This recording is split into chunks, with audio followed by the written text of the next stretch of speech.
Monsieur le Président du Conseil des droits de l'homme, Monsieur le Haut-Commissaire des Nations Unies aux droits de l'homme, Mesdames et Messieurs, en vos titres et qualités respectifs, au nom de la délégation de la République démocratique du Congo, présente à ce segment de haut niveau de la 55e session du Conseil des droits de l'homme, nous tenons à saluer cette auguste assemblée.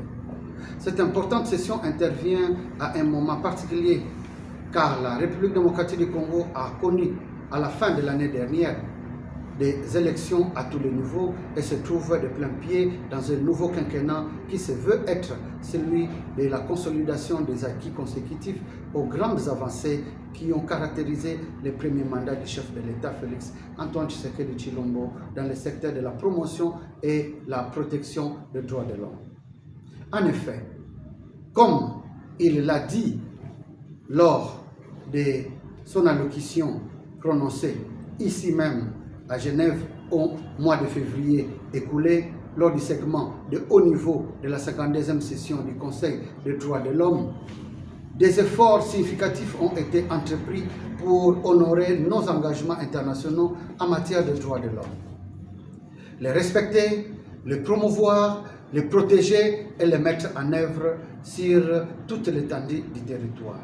Malheureusement, tous ces efforts connaissent de fortes pesanteurs consécutives à la situation persistante de guerre qui nous est imposée par les forces négatives soutenues, hélas, par le Rwanda.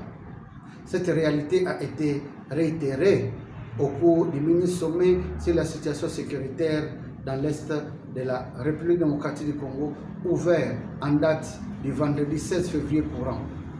Il a été démontré l'implication du Rwanda dans l'entretien de la sécurité et le pillage des ressources dans l'Est du Congo dans un silence assourdissant de la communauté internationale, malheureusement. Monsieur le Président, Excellences, Mesdames et Messieurs, en dépit de la situation décrite si haut, la RDC demeure ferme quant à la nécessité de mettre en place des mécanismes de justice transitionnelle afin de lutter contre l'impunité et de promouvoir un environnement de paix, de cohésion sociale et de réconciliation. En matière de justice transitionnelle ou réparatrice justement, des avancées significatives ont été enregistrées dans plusieurs points ci-après. Consultation nationale dans 14 provinces sur les 26 que compte notre pays. La mise en place de la commission provinciale Vérité, Justice et Réconciliation du Kasaï central et nomination de 12 commissaires avec l'implication du Bureau conjoint aux droits de l'homme des Nations Unies.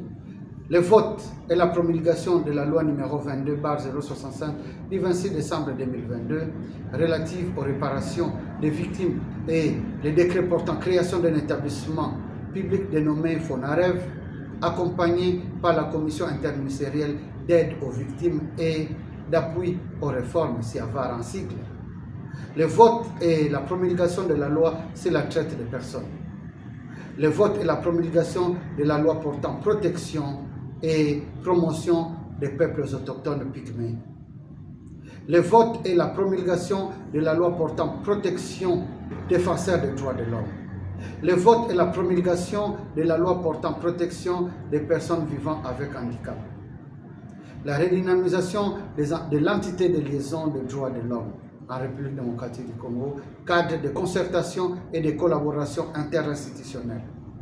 Quant aux perspectives, la poursuite des consultations nationales dans les 12 provinces restantes, la poursuite de l'opérationnalisation de la CPVJR du Kasaï pour qu'elle serve de commission pilote pour les autres provinces, la gestion des synergies avec les programmes de désarmement, démobilisation, réinsertion communautaire et stabilisation, PDDRCS.